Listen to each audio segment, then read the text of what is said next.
Welcome back, everybody, to episode 101. 101. Thug Motivation 101, by the Yeah. way. Perfect. Perfect. Episode 101 of The Lookout. I'm glad we're at 101 because you know what? The pressure of 100 is always good. And the pressure that we do and we put on ourselves, and it's just like, oh my God, we got to celebrate. But now we start, it feels like we're starting anew. Yeah. Now we're all good to go. Like everything's out the way. We had a great episode 100. So we back to business. Shout out to you if you listened to episode 100. Please do go back and listen to that. Had a lot of great conversations, played a lot of great music on there. All right, so sidebar. what happened with that? Did we get flagged?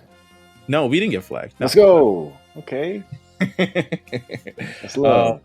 Sidebar. So it's getting cold outside. Yes, here too. Here too. What music usually like?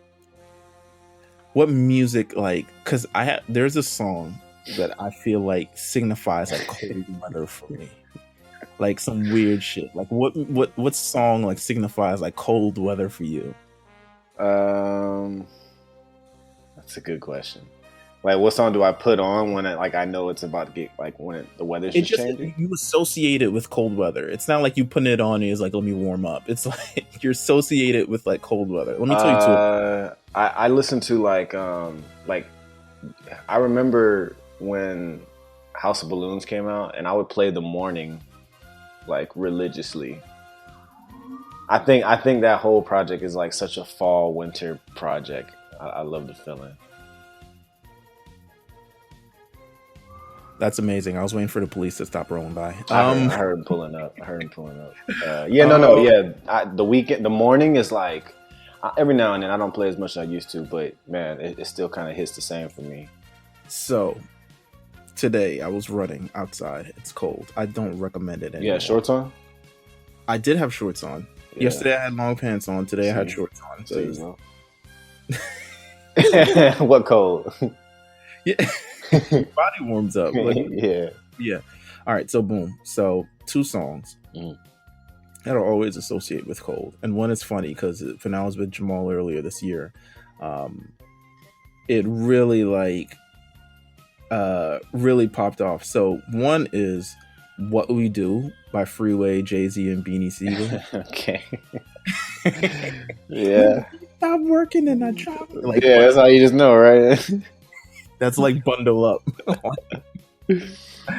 And then today, as I was running and shuffle, hold on, let me get this song right. It's an Avril Lavigne song. How do you feel about Avril Lavigne, by the way? I love Avril, man. They try to say she was a clone, man. They tried to Gucci Mane her, bruh, and I ain't fuck with that at all. You remember that? I do. I believe it. The story, it's like one of those, like, you know, those rumors about like Pokemon and stuff like that. Yeah. Like it's one of those rumors that I was like, okay. Oh, yeah, like, right. Not only is there a clone, but there's a person that looks exactly like her that they said replaced her. Yeah, I got trapped in like a YouTube like wormhole one day over that. So, but yeah, shout to Avril. Yes, she's a legend in the game. My Avril Lavigne. Black people love Avril Lavigne. I agree. Yeah. Listen, I'm With You by Avril Lavigne. Just such a good song, dude. It's beautiful, bruh. When the bridge comes in, yeah, she starts doing the yodeling. The yodeling shit, man. I was like, yo, she just made yodeling pop, bruh. No, man, you really had to be there. Like, you really had to be there. That's one of those records. Like, if you were tuning the TRL or some shit and it came on, like, you just had to be there, bruh. Or just like it's a different feeling. Yeah. Like, come on, man. Yeah. Crazy world. The vocals. I'm just looking at it now on Wikipedia. I was like, it was nominated for Song of the Year for a Grammy. Right. Best pop vocal performance, number 4 on Billboard. And she was yodeling on the bridge. Or something Canadian. Something Canadian it had to. Incredible. I wonder if Avril watches anime. That's a good question. Yeah. I don't know. I feel like she might be the type. You know what? I don't know. Because I don't really know her like that. Like, I feel like I don't know her like adult. I don't know what she's grown into as a person. Like, I guess that's true. She could be a clone. We don't know if she is who she says she is, man. You know what I'm saying? She could know. So Who knows? I'm not fully sure yet, but I want to believe that she could and would, in some instances. We got a big episode today. We do. We're talking about one of your faves. You're talking about one of my faves. Not only that, we're talking about we got exclusive access, ladies and gentlemen. Oh yeah, I was gonna play this light too, dude. I wasn't even gonna Listen, no, but there's no way to play it light. We earned it. Yeah, 101, baby. About time we started getting some games. I know, right? Truly. So, of course, with the upcoming movie, My Hero Academia World Mission coming out, we managed to get sneak peek access, and we have been given the green light to review the movie and release it. I mean, we can release our review on the movie. I was like, damn, then I was like, okay, yeah, it's awesome. I saw that and I was like, yo, I felt official. Like, I was driving and I was like, there's nobody else in this highway to see this movie. Like I had a moment, bro. You feel me? I was telling people, I was like, this movie. Listen, let me tell you about this movie. I can't tell you too much. But what I can tell you is you might see this movie. You might see it. But guess what? I've seen it already. I just want to let you know. It was really cool, man. Honestly, it was a nice experience. I know it was like, it should be something that's more common for you and I, and I'm sure it will be. But like just the idea of it, I was very appreciative, and it was awesome. So it was awesome. So what we're going to do is this episode is going to, obviously it's My Hero Academia focus. So if you don't like My Hero Academia, it's kind of tough luck. But considering the votes from last year of our awards, everyone loves My Hero Academia. Apparently it's still the one. Here we go. So we're going to review season 5 today. And then we're also going to do a spoiler free review of the movie. Right. And then we're going to do a spoiler heavy review of the movie. So I haven't decided how we're going to split up this episode yet, whether we're going to do it like, okay, we're going to have it included in an episode or we're going to take it out the episode, but you will have that review of the movie, whether you like it or not. But of course we got some quick hits. We got some news. We got to get through this news pretty quickly because this is a long episode. Season 5 is no little feat at all. Want to remind everybody that this weekend, October 28th through October 31st, Anime Weekend Atlanta. There we go. I was like AWA. I was like, which one comes first? Tough. Anime Weekend Atlanta will be, going down, and AD, which is another A, in the A, watching A. Shout out AD, man. Will be there representing for the Lookouts, and make sure if you're going there, and a lot of people are going there, to be honest with you. I saw Chibi Thought, I saw a couple other people tweet about going to A, man. Listen, is it? How's the feeling though? It's cold right now. Actually, I do have a funny story about AD. Me and AD were texting yesterday because you guys will hear me on the Big Eyes this week. But anyways, I was at Barnes and Noble picking up. What did I pick up? I had to pick up Jesus Christ, the last volume of Attack on Titan. And while I was, it's like the Barnes and Noble edition with like a little poster, and it's pretty cool. Anyways, Hunter x Hunter 28 was there as well, and I didn't have it, so I grabbed that too. And I sent a text to Jamal and AD. And AD was like, Barnes and Nobles will get you every time. They will get you, bro. I knew what I was doing when I went in there. It was obvious. You go to one and he was like, let me see. Oh, yeah. Those? They got a couple of those? Or let me grab one of them. Let me grab one of those. And suddenly you have to register with 4 friggin' mangas. That'd be $50. Yeah. That's what happens, literally. And I sent him a picture and he was like, man, the Best Buy I was at earlier today, they had like 20 Hunter x Hunters just like lined up. They must be, restocking. I was like, yeah, they got a good bit here. He was like, yeah, I was at the one at Alpharetta. I'm like, bro, I'm at the one at Alpharetta. So it turns out we were at Barnes and Noble, like, because he sent 4 books that he bought. And we were at Barnes and Noble like 5 hours apart. Wow. Cool. Like at the same one. So listen, if y'all bumped into each other, that would have been amazing. Oh yeah, it would have been amazing, truly. Been amazing. So he's gonna be at Anime Week in Atlanta. It should be fun. I'm excited to see what he got from it. We talked about this week of our game plan of how we're gonna attack this and how we're gonna do this and all this other stuff like that and all this other stuff. So Big Eyes Podcast, make sure you stay tuned because I'm sure he will have more than enough coverage from Anime Week in Atlanta. And yeah, it's gonna be fun. I'm looking forward. Cons are looking fun. We're looking forward to Anime NYC. People already starting to talk about it on the timeline. People already started put it in a little Twitter thing. It's exciting. It's exciting. It is. It's very exciting. Sorry to break from the great news, but we got a little bit of bad news. Rest in peace to Chris Ayers, the voice of Frieza for Dragon Ball Super. Yeah, rest in peace. Man, he was going through it, and it's a major loss for the anime community, especially the voice of Frieza. You know how distinct. You know how it's like. And in no shot to any other voice actors, but you got to have a distinct voice to Frieza.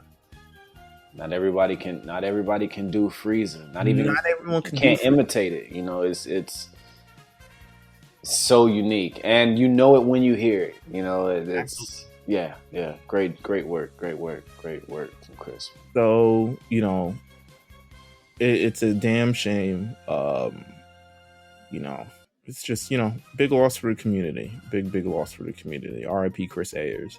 Halloween is next weekend, by the way. Halloween is next weekend.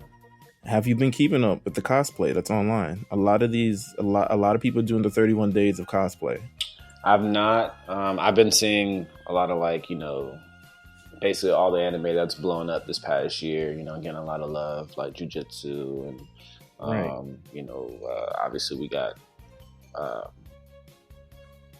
I just had a blank. Chainsaw Man coming and stuff like that. So I've been seeing a lot of fun stuff like that, but not necessarily all the crazy cosplay. I'm actually really excited for Anime NYC for that reason, so I could be up close, personal with it. Listen. Shout out to women who do cosplay because y'all have been killing it. Like they've been killing it crazy. I mean, if you look, I've been retweeting stuff on the Lookout page and stuff like that, and just like, wow. Like every time, whether it's man, woman, lizard, Godzilla, everybody, like you have, it's just like perfect every time. So I want to say shout out to everyone who's doing the 31 days of cosplay. Yeah, y'all are the true heroes. Y'all are the real MVPs. Word to Katie. Boom, boom, boom. Big news that dropped earlier this week. We wasn't disappointed by it. We thought it wasn't shenanigans. It wasn't shenanigans. Incredible. Open. How rare. DVD release. I would have put my phone on the train. Yeah. When I found out. How rare. Season 2 box set DVD. New footage, etc. 4K. Some shenanigans like that. But it's the real deal, man. It's the real deal. Mob Psycho. Third season. Waiting. New director. Yeah. Director who previously worked on the series. He's now been upgraded. Right. So shout out to him. That's love. Shout out to promotion. Yeah. That's fire. More money. Listen, especially if you're coming back with Mob Psycho 100. That's what you know. Listen. That's a series that, I mean, you guys touched on it on Showdown. Mm-hmm. Yeah. Very unique. Very unique. I would love to talk about that series sometime in the future. I think it's crazy. I think it's amazing. I think it's a great, just departure, but also still filled with action, but also comedy, but also very unique in the way it's drawn and the way it's presented and stuff like that. I recommend anybody who hasn't seen it yet, Mob Psycho 100. Do yourself a favor. If you're chilling out, you know what? You might want to save it for the holidays. Yeah. We might be talking about it too, though. So maybe they can follow along with us. Save it for the holidays. Save it for sometime Thanksgiving, maybe between the Christmas and New Year type of break. It's an easy binge. It's a cool binge. It's definitely worth it. So I recommend Mob Psycho 100 to anyone who just wants a departure from well, maybe it's before we get into the blood, guts, and gore of Attack on Titan season 4, final season, part 2. Right. Maybe you want to get into Mob Psycho. that's all the news that we got for this week. It was a short news week, but nonetheless, very much so eventful. When we come back, we're going to talk about My Hero Academia Season 5, the most controversial of the series of all time. Oh, man. So, stay tuned, and we'll be back to talk about it. Yeah. I am Redestro. It is a pleasure to see you. Today, the Meta Liberation Army will be reborn! I believe without a doubt that the League was an obstacle until I faced them. This is not me surrendering, my friends! It's me doing what's best for our cause. I was a prisoner of my blood, unable to break free from what I've been taught. But then I witnessed real liberation. Tomura Shigaraki is truly free. The Meta-Human Liberation Army and the League of Villains unite under a new name! Ooh, here we go, here we go! The Paranormal Liberation Front. Teams will be assigned to them based on our needs. The 9 people on stage are my lieutenants. The name's the same as this hand. We'll do what we want. And we're back. All right. My Hero Academia Season 5. It's finally finished. We tried to tap onto it. We tried to tack onto it earlier when it dropped earlier this year. And then it gave us that filler episode and kind of like ruined all the momentum. Yeah, that was kind of it, man. That's so funny. That's where everything took a turn. I was like, it was a filler episode for episode 1. But here's the thing. They usually do filler episodes for episode 1. However, this season was much different than previous seasons for a lot of different reasons. And I think about it. the in-anime narrative, to me, is completely fine. The story of itself is completely fine. It's everything that kind of been changed about it from a production standpoint. Right. That kind of makes this arguably the worst season of My Hero Academia. Maybe. There were a lot of things in the way as well. That like outside forces. We've spoken about it kind of periodically, but. So I think the biggest detriment to the season of My Hero Academia, as everyone will kind of say, is the pacing of the series. Yeah. The pacing of season 5 was unlike no other. It kind of seemed all over the place. For instance, I mean, we're kicking off this season with the joint training arc, which it extends about 10 to 12 episodes of series, which is about almost half the damn. Too long. Way too long. And then you have probably the most anticipated part, which is the My Villain Academia arc, which is not only had the most fun. Yeah. Not only is it switched around from its original placement in the series, which cut a lot of the tension out of a lot of the reveals, but it was rushed. So I think, and from pacing standpoint, that's the largest detriment to the series. Overall, the story itself. I mean, Jeff, did you read up to this part in the manga? I have. And here's my thing. I don't know if the production of the show, like where they stand on finishing it, or where the time frame of coming out had a lot to do with it. Because the way I see it is, the season could have been. I mean, they could have just did My Villain Academia could have been its own thing. Honestly, right. I don't think they wanted to do that, obviously, and sacrifice an entire season on that subject. It's kind of like you said, it being rushed, but I don't know. I think I would probably say it was the one that I did enjoy the least, but there's a lot of outside forces, a lot of things with the show. Because as soon as the show's pacing got bad, I followed. So meaning like I followed the pace of the show. I kind of blacked out as well and just stopped watching because I'm like, well, I'm just not really invested. Not invested. I mean, with all of that said, it's definitely been the least well received, which is weird because, quite honestly, if you want my honest opinion, I like this more than I like season 4. If we're keeping it, because I feel like while the joint training arc was a tad bit long, I also didn't. In season 4, my favorite thing wasn't the remedial training arc, and also the let's make a band jamboree arc. Right. So I like the fact that there was action and kind of development which is going on, and you're showing a lot more of the students, because in season 4, I mean, quite honest with you, I think everyone that was highlighted was Deku, Kirishima, Asui, Ochako, Bakugo, Todoroki, and that was pretty much it.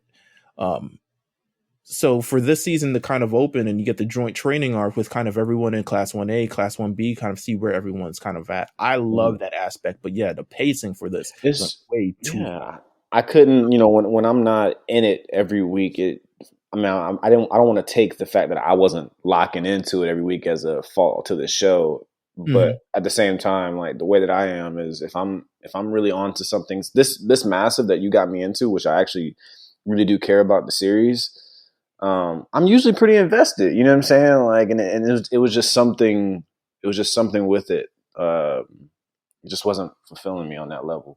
No, I completely understand.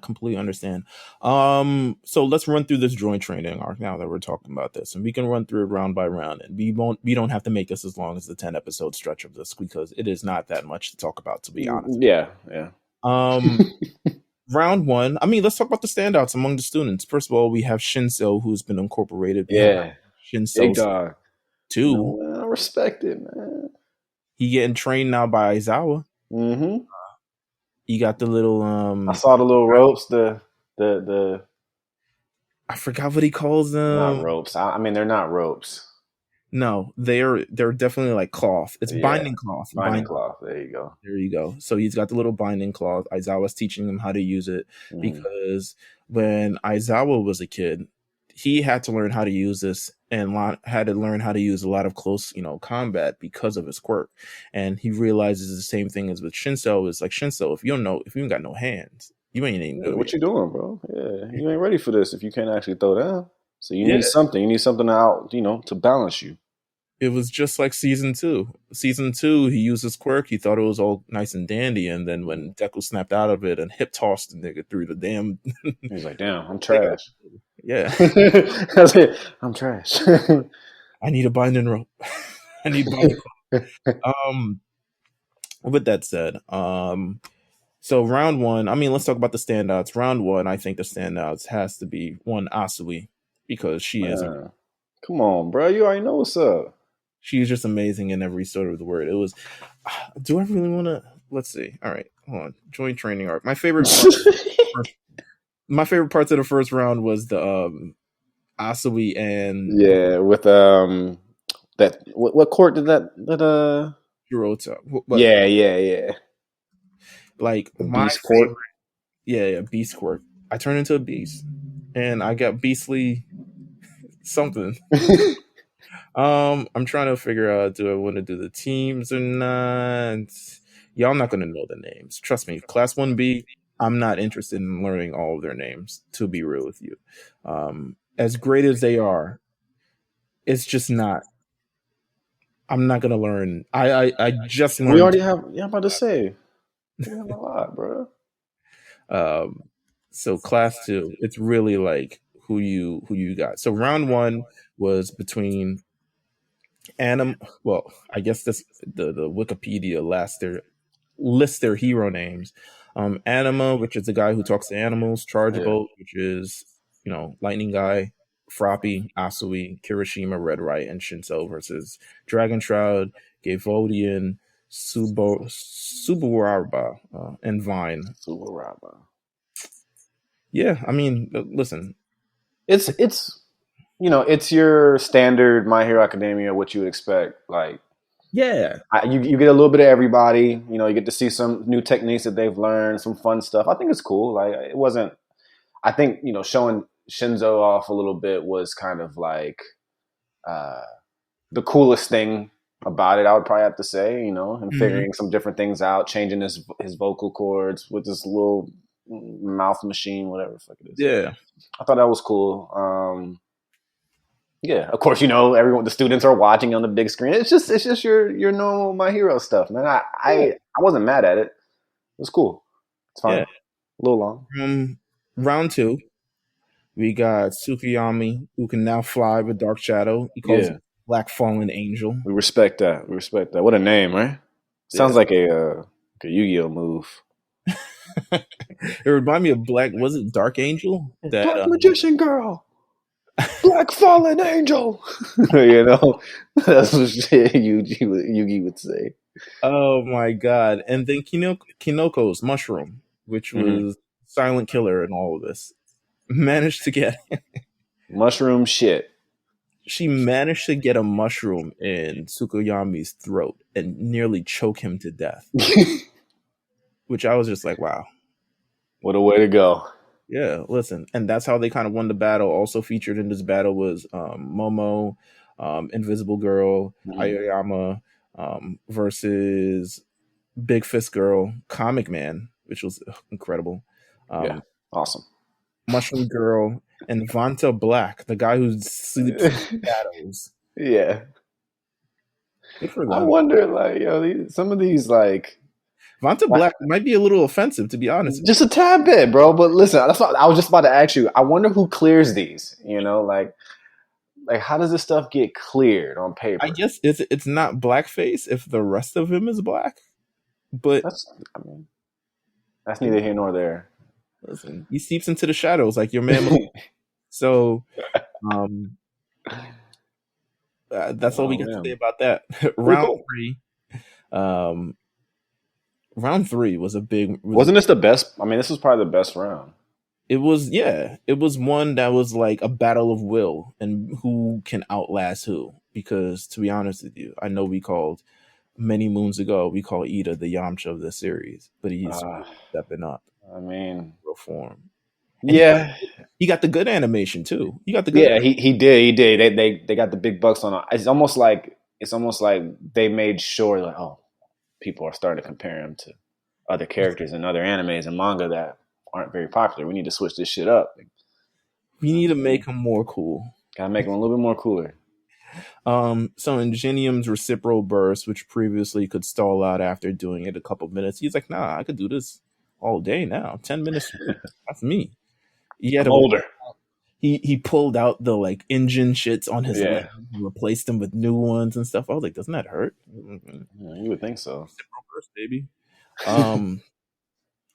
Ingenium Shoto Tailman, who doesn't get enough. I mean, he's there. He's got Tailman's winter strong, bro. He got a winter fit. You got sleeve. Yeah, he's strong. Got what would you call it? What do you put under you when it's cold like outside? Thermal. Thermal. There you go. You got a little thermal. A little thermal. And Tentacle versus Mudman. Man turns any surface into mud and can swim under it. Can swim under the ground. Oh man, I don't know where they get this stuff from, dude. You got Real Steel, which is Tetsu. Favorite name. We already know what's up. We respect it. Rocketti, which is foreign exchange student who rides on her horns. Yeah. And Spiral, who arms when he punches you can also turn into spirals when he punches you, which could murder you, could not, or he can dig on the ground or something along those lines. Nonetheless, it's a draw because everyone passes out, which I like. Yeah, sure. We don't want to overpower nobody. Nobody gets over, man. So good. Everybody looks strong. Speaking of looking strong, round 4. Bakugo, yeah. Always doing the most. He damn near went 1-on-4. He did. But here's the thing. Here's what we learned about this. Bakugo learned to trust his fellow teammates. I mean, he still calls them weird names, of course. Earjack Girl, Tape Guy, Fatso, Sugar Man. The disrespect, like, you ain't been in school with him for 2 years. Yeah, but he's learning to trust. He said, I'm going to make sure that no one who is on my team gets captured. Because that's what heroes do. That's refreshing for him to hear him say that, because 2 seasons ago we're not getting that from him. No. Like he felt that way, but he wasn't saying it. He feels a lot more of a hero than like this like antithesis. Yeah. Of like, it's like Sasuke. Damn, I'm bringing in Naruto references. Sasuke is like, I don't do what's right for society. I do what's right for myself. Yeah. Bakugo can still be an asshole, but he can also still be a hero. I feel like they do a good job like showing the big three, which is to me, Deku, Shoto, Bakugo. Like, hey, you know what? I understand I may not be number one, but I'm one of them guys. You know what I'm saying? I'm a top three guy. I think that helps him too. He's like, all right, well, I know what I'm working towards. Absolutely. So they beat the team of Jack Mantis, who I completely forgot whose quirk that was. That was the guy who kind of looked like a bug. Yeah. Lizardy, who can Lizardy into various parts, and they figured that out pretty quick. Plamo, I don't even know. It looks like a Reggie Steel or Reggie Rock or something along like one of the Reggies. And Welder, who I'm just gonna assume. Yo, you could tell by their names they were prepared to get washed. Yeah, easily. Like this was not supposed to be important. Like they literally fed them to Bakugo. And then round 5, obviously the round that we've been waiting for, which features Deku, Great Juice, Pinky, and Duravity versus, I guess her hero name is Emily. Oh, that's kind of cool. Emily, Super American. Mines is the guy who looks like the Dragon Ball Z, the little short guy who's in the Phantom Thief, which is the guy who steals people quirks, Rule, and Shinto. So they went 4-0, but they were down one person. So they actually went 4-0. They didn't get anyone captured, but the entire class 1B, who had actually the advantage with 5 people, all got captured. So, but we burned the lead on round 5. Round 5, everything goes crazy when Deku's Black Whip quirks manifest.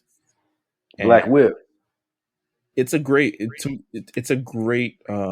episode to me because I think we finally learn a little bit more about the vestiges and the stuff that he went through at the end of season 4. Mm-hmm. And kind of like even when you look back to like the stuff in like season 2, for instance, because he kind of saw the vestiges against his battle with Shinsuko. Yeah. So during the thing, but he was only tapped in about 5%, so he couldn't even talk to them. But now that he's about 25% in, he's unlocking a lot of these things, and we see that we unlocked a quirk called Black Whip from one of the previous members of One for All. And I thought it was just an amazing episode because, especially if you read the manga and if you read the current day manga, you see how kind of like pertinent this thing is. But this becomes very important because he unlocks a lot more moves and a little OP. You get more than one quirk. People, and no one's any of the wiser. It's like, Deku, you unlocked a new move, like a new quirk. Nobody mad about this? Like, I've been jealous as fuck, bro. I thought it was just superpower, man. It's like I thought, yeah, you're just strong, right? You can throw cards and shit. When did you become Spider-Man? Damn. No, it's actually a really unique thing. I know, it's to me, like it's like you said, it's much more relevant going forward for him. So it was an important moment for them to show that, hey, this is what this is what it looks like, and this is how important it's going to be. Mm-hmm. And it's really cool. Like it helps him. I guess it's a better way than just having him jump everywhere. They had to come up with something to get him to, get where he needs to go without just pouncing. Yeah. So now he has a Black Whip. He incorporated that. He can now capture things, throw things, save things, swing from buildings to buildings. Mm-hmm. Listen, they make the My Hero Academia game, and you unlock Black Whip.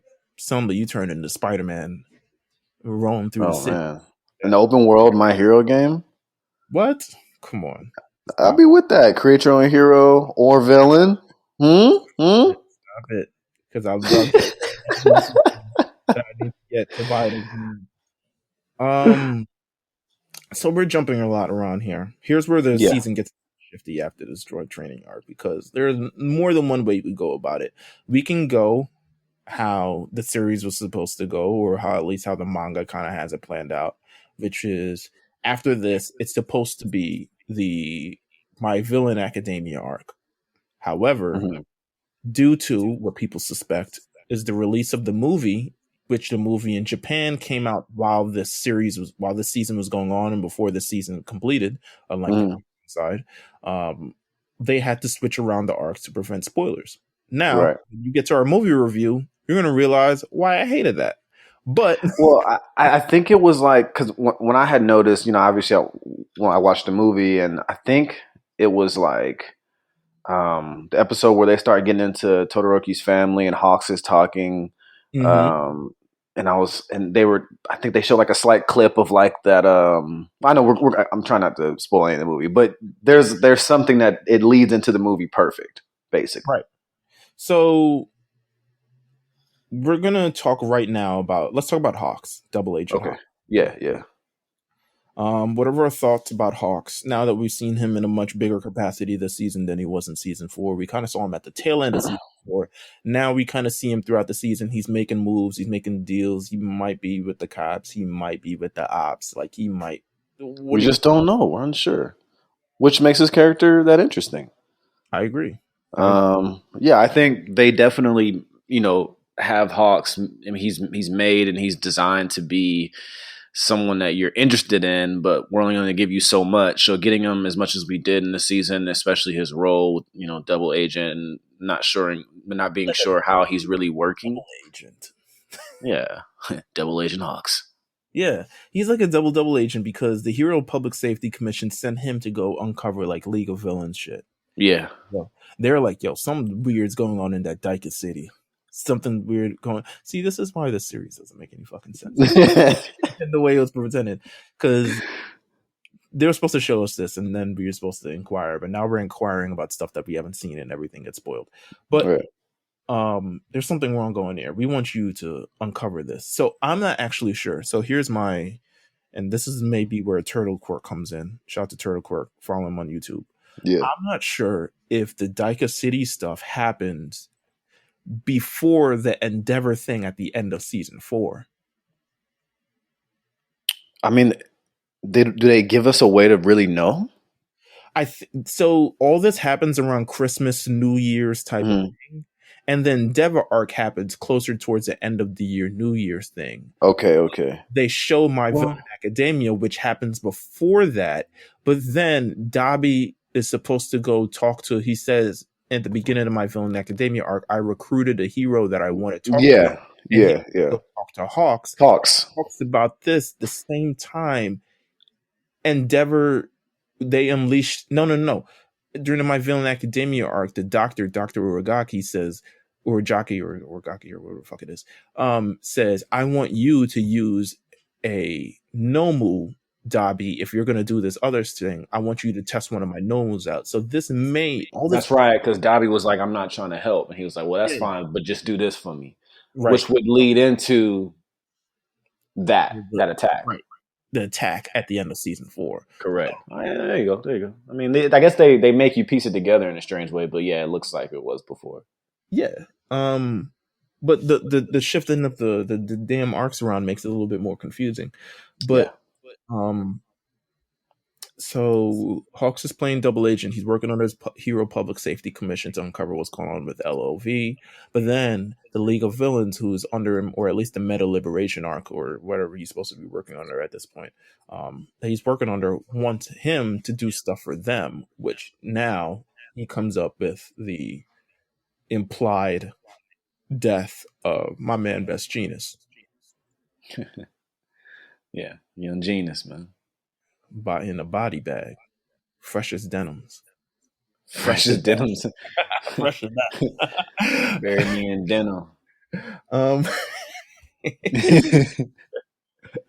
Oh my god. So he hands him the body, and Dobby's still like, I don't know if I trust you yet. I'm like, nigga, I killed the whole. I killed the 4th biggest hero on Earth. Yeah, you think you can't trust me, bro? There's a whole body right here. The same denim, same fit, same everything. 501s. Yeah. Dobby's like, could have been cosplay. That's right. Hawk's biggest moment, I think, is when he meets Endeavor. We're going to talk about a little bit Endeavor Agency, but he hints to Endeavor regards to the Paranormal Liberation Front. That, listen. I'm in a club with 100,000 niggas. That's basically the information that they got. That's it. I mean, that's all you need to know, bro. 100,000.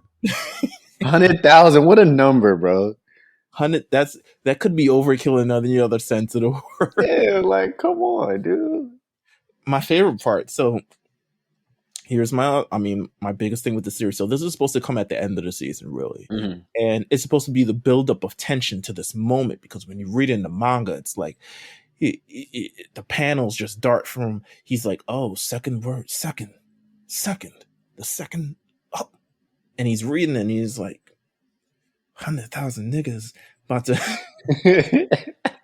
NIGGA 100,000. Where are they coming from? Need to prepare. Da, da, da, da, da, da, da. And he's like, oh shit, 4 months. Oh, we got to prepare. And this again taps into the end of season 4. Yeah. Where the teachers are having that meeting. It's like, oh, we need to start the work study again. Something big is about to happen. And essentially they're preparing these kids for war. And that's why all the work studies happening, and that's why the 3 kids are training with the number 1 hero and stuff like that. But yeah, it's one of the most pivotal scenes. I mean, we can transfer now to an Endeavor agency arc, but they're being trained for this massive war. So Bakugo, Shoto, and Deku are training under the number 1 hero, but to improve their quirks and stuff like that. And we get a little bit of improvement. To be honest with you, after that joint training arc, I didn't really want any more development. I was like, yo, I was fine on that. No more training sessions. That's where the we wouldn't have been burnt out on it if it went in the same exact order. But because do you blame Dragon Ball Z for training like episodes? Because now some animes are written to where like you don't even see that. Like, they kind of fill it in with like a small portion of, this person learned how to do this, and there's no necessarily like, like it's like Yuji is training with Gojo, but you don't see it. But I don't even think Dragon Ball Z training things were as long as some other stuff in this. And like you'd have like, of course, Goku training in the spaceship on the way to Namek. Yeah, hyperbolic time chamber type shit. But it was always offset by like something else is going on concurrently with this thing. Like, oh, they're on Namek and about to get their ass whooped by the Ginyu Force. Oh, they're about to do, cells on the loose, et cetera, et cetera. Do you think there's a need to show training? Or are you more into the battle and then it happening because of the fight? Well, it kind of depends on how you want to improve the character. I think a lot of these stuff is, especially, this Endeavor agency arc, this training arc ends up being, it's supposed to be training for the kids, ends up being kind of training for Endeavor in a roundabout way.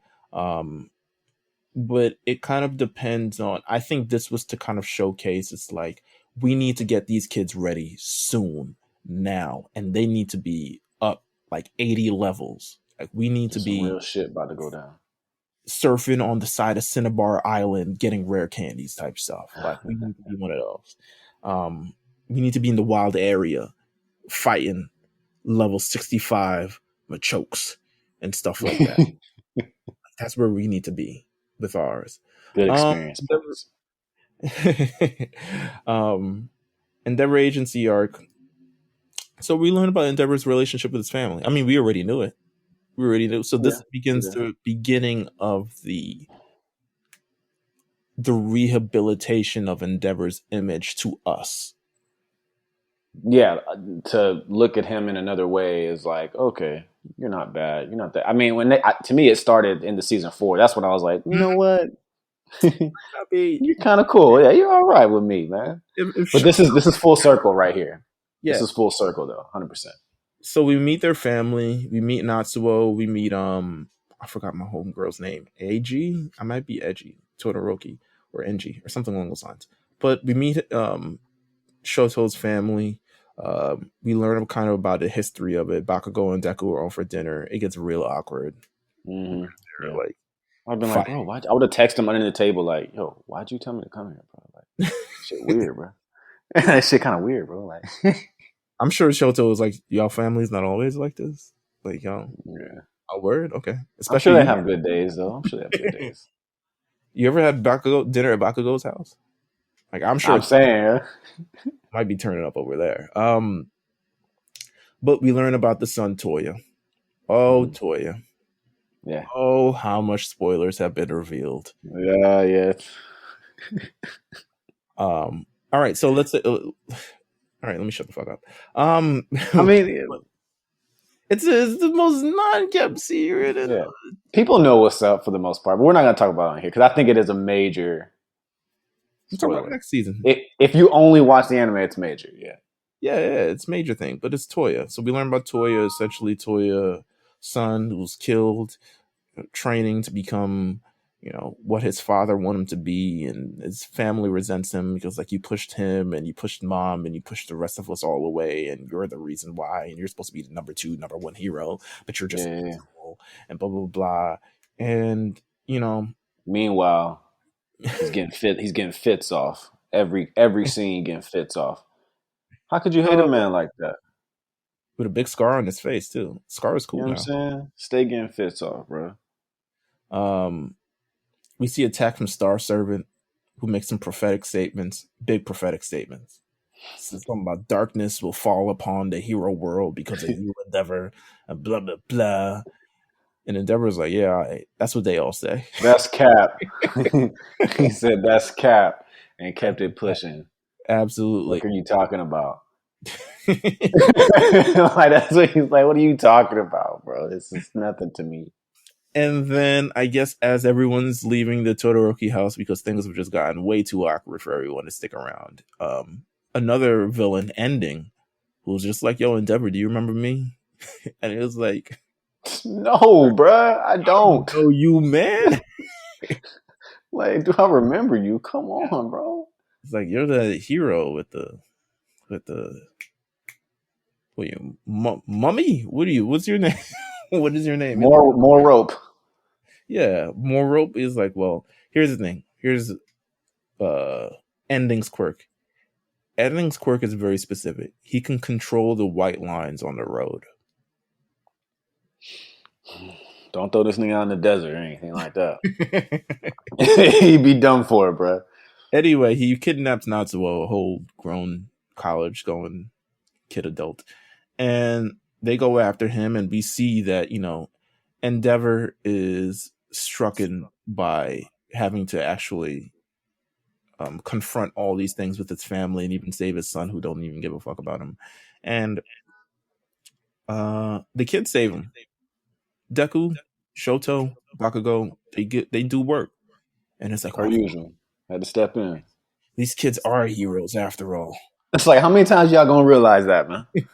How many near-death experiences is it gonna take for y'all to know that they're no longer in training? Like, does this, man? Come on, big 3 every time. The movie does something like that too, and it's just really hilarious to me. They KD Harden and Westbrook, baby. Yeah. They the future, big 3. So yeah, this is probably after this arc is when the movie kicks in, which is why I guess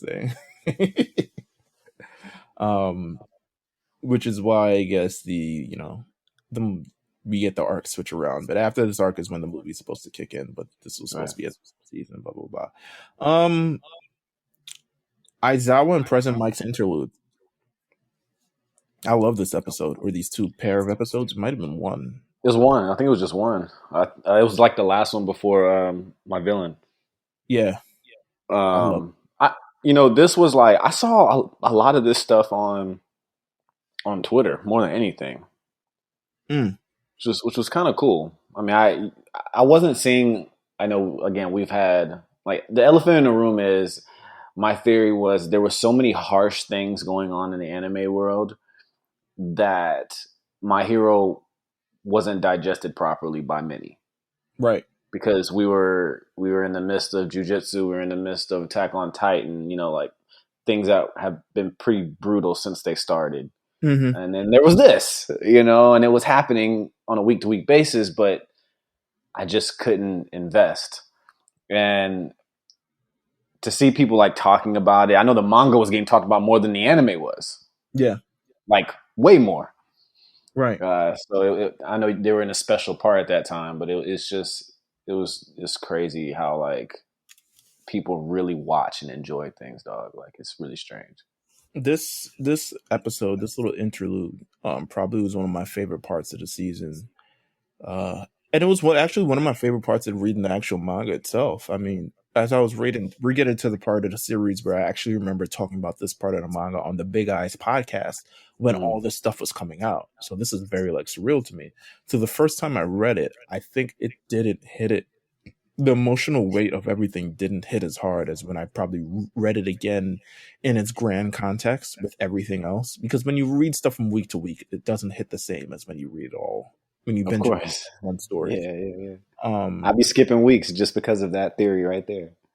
Absolutely. So they're called to Tartarus because of new developments by Tsukaichi and Gran Torino, who explain that Nomu are actually made from the deceased body of people. So the sicko, all for one, is kidnapping dead people and cramming quirks into them and revitalizing them and making them into Nomus, which is a big revelation.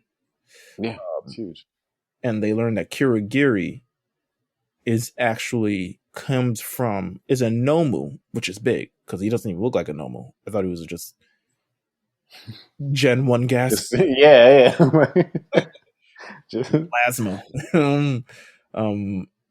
But he may be made from Oboro Shirakumo, which is the childhood friend of President Mike and Aizawa. They were, I wouldn't even say they're the big three. They were the three Dumigos or whatever they were called. Yeah. But, and we know, we love a good flashback, bro. We love a good flashback, especially when it's something you haven't seen before. The flashback was good. Was it better in the manga? Yes. However, there is a whole arc dedicated to this in My Hero Vigilantes. That I didn't know. Story. Yeah, the whole story is played out in Vigilantes about how Oboro dies. Now they don't have people sneakily coming around collecting the bodies and taking the work, but right.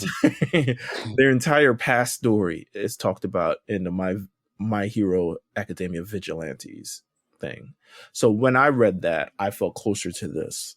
After I was like, oh wow, okay. But they have an emotional and possibly triggering breakthrough. Oh, also this part of the season is when I realized that the animation was starting to suck. I was like, oh, Aizawa looks a little boxy. They started to take some days off. They're like, we gotta make this my villain shit look good, man. Let's just slow it down for a second. Nah, man, they were on movie duty. They had to be on movie duty because the movie looks. I'll be honest with you, the little preview of the movie. Movie looks good from an animation standpoint. Agreed. But they had this triggering breakthrough in the hospital where they learned that one of the last. I fucked it up. They learned that one of the last clues they need for this whole paranormal liberation front thing was when Kurogiri Shirakumo ends up being kind of like brought out of him, and he says hospital, and they're like, that's it. Last But here's the thing, this is supposed to go, so this arc was supposed to come out after, it's still supposed to be after the Endeavor Agency thing, but it's supposed to be the end of the series. So I always pictured that this would be the last episode of season 5. I thought that this would be, because this is the last clue they need to go in and handle their business. So if it was up to you, how does season 5 start? If it's up to you, what's episode 1? Season 5? Yeah. What would you have done? How would you have started? Training arc. It's still the joint training arc. To be honest with you, it's really the ending of how it's supposed to change. This is supposed to be. I would have loved this. This was supposed to be the end, and we were supposed to get my villain right before this.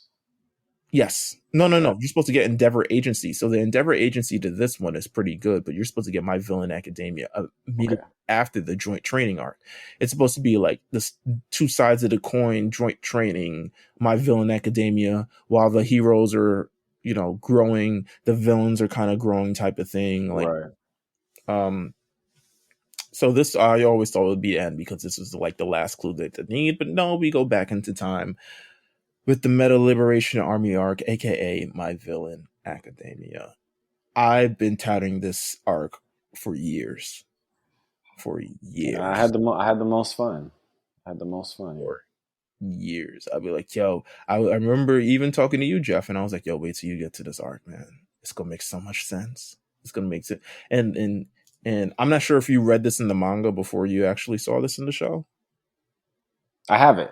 Yeah, actually, this is the it was like my first My Hero purchase as far as manga is concerned. Okay. I mean, it's a good arc. It's a good arc. Um,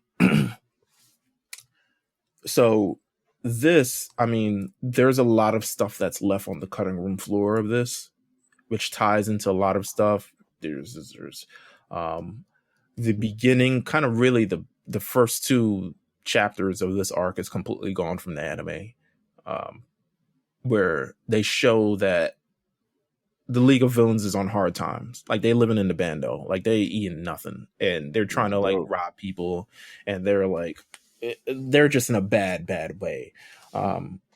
Which leads to eventually them finding, Gigantomachia, Hmm. and then Girin, the dealer of League of Villains, has been captured by the Meta Liberation Army, and he's getting his fingers cut off, and they've been putting them all around the damn city. I'm like, yo, Some mob shit, bro. I was like, yo, these fingers represent. I'm like, God, bro, that's and they kind of make a little extreme. symbol thing. I was like, I would not use that unless you pointed that out to me. Yeah, dude. They make a little thumb, little pointing finger thing. I was like, I wouldn't notice that, but It's insane. y'all got it. I mean, y'all got it. If y'all want to cut off the man's fingers. Um, A little extreme, man. so the Meta Liberation Army, I mean, the entire thing of this arc is the Meta Liberation Army are kind of tight because Mhm. League of Villains are getting all of the little praise on. They're like, yo, the League of Villains, I hate these. It's the same thing as the Yakuza last season. It was like, yo, these villains, these League of Villains, why they getting all the praise? Why they They doing? ain't even doing nothing. We out here. They don't got. We the ones. Yeah, We got the plans. yeah. We got the money. We got the backing. We got all types of corruption in our city. And how come no one's talking about the Meta Liberation Army? What happened was somebody gave my man a call and was like, "Sir, we found Shiggy. He's in a bando. He doesn't have anything." And then that just made him even more mad because he's like, "What are these broke dudes doing getting all this love?" So I think that really pushed him. Like, they not even getting it like that. They not really. So they call him and they're like, yo, we don't appreciate this. So we giving you two options. Either you come see us and we beat you, or we use all of our intel on you to go tell the heroes where you are, and then y'all get locked up. That's right. So the villains are like, all right, I guess we gotta go to. And P.S. We got 100,000 niggas, so don't try anything crazy. This is it. This is all you got to do. And Shiggy's like, I've been training with Gigantomachia for like 4 months. I might. I'm much better now. Yeah. Trust me. We meet several of the groups from the Meta Liberation Army, but the true stars of the League of Villains in this series who become like the faces of this season. We get Toga's development. We do. Toga's backstory, a little backstory. Knocks that out. Little creepy kid smile girl. Oh yeah, man. She's she's still my favorite, like, going forward. But I love the backstory. I thought it was like you actually got to learn a lot about her and the way that she is, and obviously the whole blood thing. And I mean, I'll be honest, if I caught my daughter sucking on a bird, I'd be pretty freaked out too. So I'm not gonna like sit here and act like what she was doing was normal, but yeah, it's a nice little piece. But it's not her fault though; it's her quirk's fault. Yeah, no, for sure. It really is, and I think that's what you have to learn when when you are getting these backstories. Like, there is a reason. Same with Twice, although we kind of knew a lot about his. Society failed them. Society They failed them. Absolutely. They frowned at Toga instead of tried to help her. So yeah, this is what you get. Now she stabs people for a living. That's right.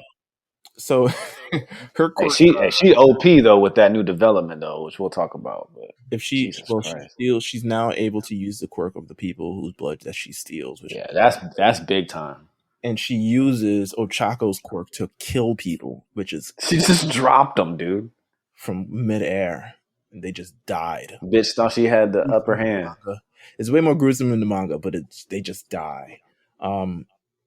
Twice kind of overcomes his trauma. Yeah.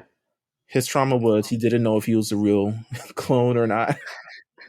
And still the best written. I've never seen something written so well, by the way. Like, I think it's genius. But then when he gets both of his arms broken, he realizes, oh, I've taken so much immense pain if I was a clone, I would have disappeared. I would have I gotta disappeared. be the real one. That was it. That's all. He's like, he said something about him trying to commit suicide.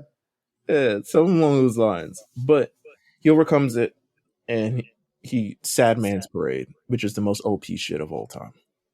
Yeah, I was like, damn, dude, wish you knew about this a long time ago. We could have, done a lot of damage. He is the most dangerous villain out of Yeah, I mean, with this power, yeah, it's stupid good.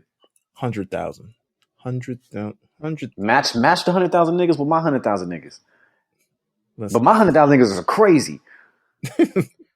There's a difference. I'm in the club with 100,000 niggas. 100,000. That's right. Shiggy was like, twice. I like this. Like, basically, like, I'm proud of you, like, in his own way. It's like, wow, I can't believe he did that. And now Tomura Shigaraki goes through the greatest development of them all. Oh man! And now decay things, you don't even have to touch them. Who saw that? Oh, the lizard. Lizard. What's his name? What's my man's name? I forget his name, dude. Geico. He's the one I always forget his name. Splinter? No.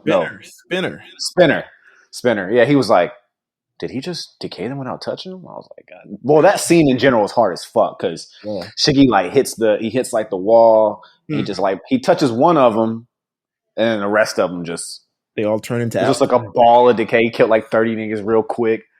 I was like, oh, they're getting gruesome with this. Whew. Let's talk about the backstory, because the backstory is really the thing I wanted you to see out of it. Yeah, I was telling you, you need to see this. This was the part I wanted you to see. How did you feel about Shigaraki's backstory? So this was one of those things that I went to go read, even though I wasn't at that part, because everyone was talking about it on the timeline, and the panels looked beautiful. I did see some people were upset that the show didn't necessarily match the panels, but I actually really liked it.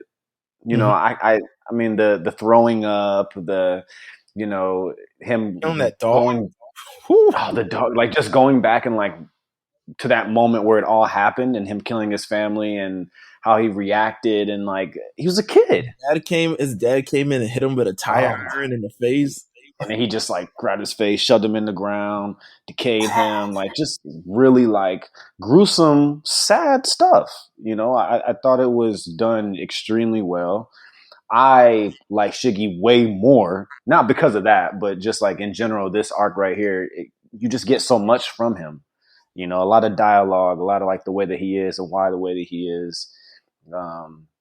It was a great part of the season. One of my favorites. It was amazing. You learn where all the hands come from. They're his family members. So cool, man. I was like, what the fuck? That's so nasty, bro. But it's so hard. No, but seriously though, let's be real. Yes. Let's be dead ass, bro. This is season 5, bro. Okay, so if you're just an anime exclusive, dog, and you get to this part, and because at this point you don't know what the fuck, you just think it's aesthetics, or I mean, there's a reason, but it is technically aesthetics. But the story behind it now, just imagine finding this out season 5. I mean, it's written really well. Great kudos. Absolutely, I agree.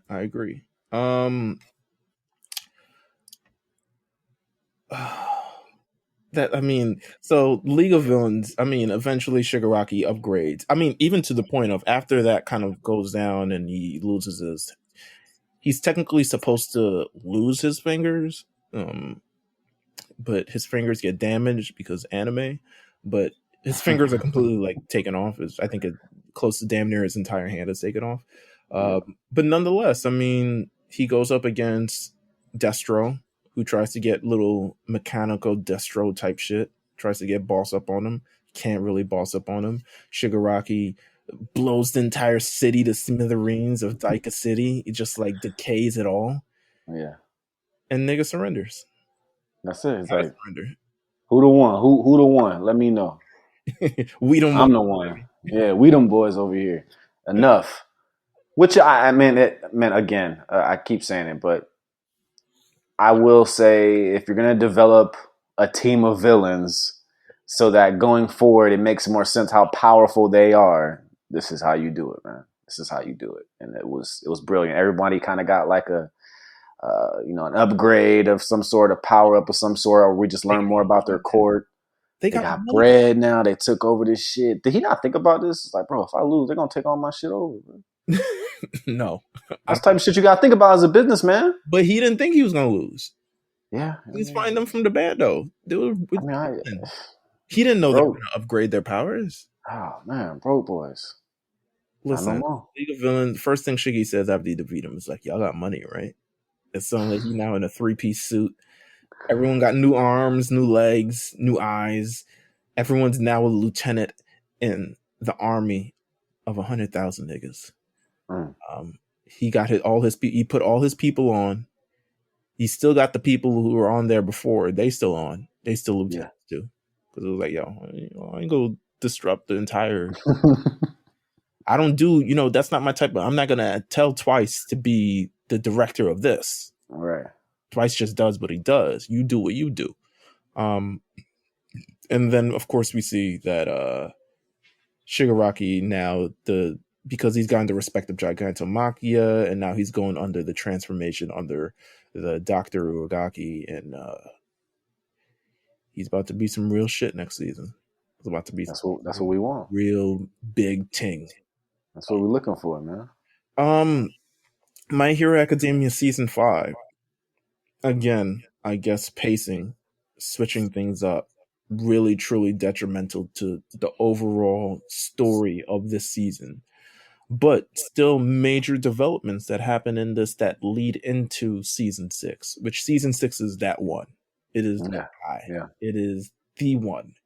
It's the one, huh? They think they bring the money back for the animation, huh? They got to. This is the one. This is absolutely the one. It all goes down in season 6. So, I mean, stay tuned to that. You know what we're going to do? Let's cut the episode here. We're going to talk about the movie in another recording thing. So we're going to split it here because this is already an hour long. I don't want to keep anybody too damn long. But if you want to hear about spoiler-free review of the movie and then spoiler-heavy review of the movie, spoiler-free review will be very, very short. And then the spoiler-heavy shit will be it'll be longer than that. I don't know how long it's going to be. But you can tune into that. We'll drop it immediately. It'll be companion along this episode, so make sure you tune into that. Thank you guys for tuning in. If you've reached this far, make sure you subscribe to Lookout RNC. Subscribe to the podcast on the Lookout on RNC Radio. Subscribe to, just follow myself. You can follow me. You can follow Jeff. You can talk about Jeff. We got RSPN now has a Twitter account, RSPN RNC. So you can watch all that. How are your Timberwolves doing at the moment? Balling, undefeated. Listen, we here, man. We here. I'm glad we're all in great spirits at the beginning of the season. Yeah, for now. yeah. Well, with that said, thank you guys for tuning in. And we'll be back next week with another episode. Make sure you stay tuned, though, for the My Hero Academia World Heroes Mission movie review. And tune into it and let us know what you think. Thank you guys for listening. Take care.